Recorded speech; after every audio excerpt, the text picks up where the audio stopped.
Inilah kisah yang membuat para ulama menangis. Seekor anjing yang dimuliakan Allah hanya karena ia memilih teman yang beriman.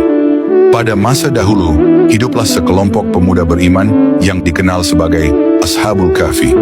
Mereka adalah pemuda yang jujur, pemberani, dan hatinya dipenuhi cahaya tauhid. Namun di antara mereka, ada satu makhluk yang tak pernah kita sangka. Seekor anjing yang disebut para ahli tafsir sebagai Qithmir. Ia bukan ahli ibadah, ia bahkan hanyalah binatang yang mengikuti kemana para pemuda itu pergi. Semuanya bermula ketika para pemuda itu melarikan diri dari kejaran Raja Zalim, seorang penguasa yang memaksa rakyatnya meninggalkan iman.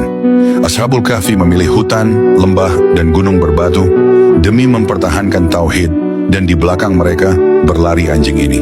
Ketika para pemuda hampir sampai ke gua, anjing itu kelelahan, lidahnya terjulur. Ia menjilat tanah, tubuhnya gemetar, tapi ia tetap mengikuti mereka. Para pemuda awalnya takut keberadaan anjing itu akan membuat musuh menemukan jejak. Namun Allah menakdirkan sesuatu yang berbeda. Bayangkan, di depan pintu gua, anjing itu duduk, meluruskan kedua depannya, menghadap keluar seakan siap mati demi melindungi para pemuda. Ibnu Katsir menyebutkan, Allah menyebut anjing ini dalam Al-Quran, memuliakannya hanya karena ia setia kepada orang-orang saleh. Di saat itu pula, Allah menurunkan rasa aman kepada para pemuda. Mereka tertidur selama 309 tahun, sementara anjing itu tetap dalam posisi penjaga yang setia. Betapa besar rahmat Allah kepada makhluk yang tidak berakal.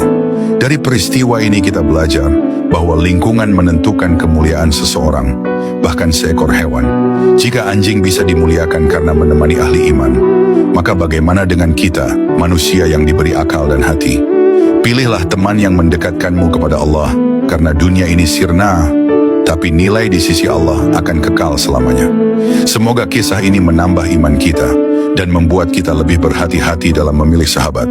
Kalau kisah ini menyentuh hatimu, tuliskan Allahu Akbar di kolom komentar. Bagikan agar lebih banyak orang mengerti indahnya berteman dengan orang-orang beriman.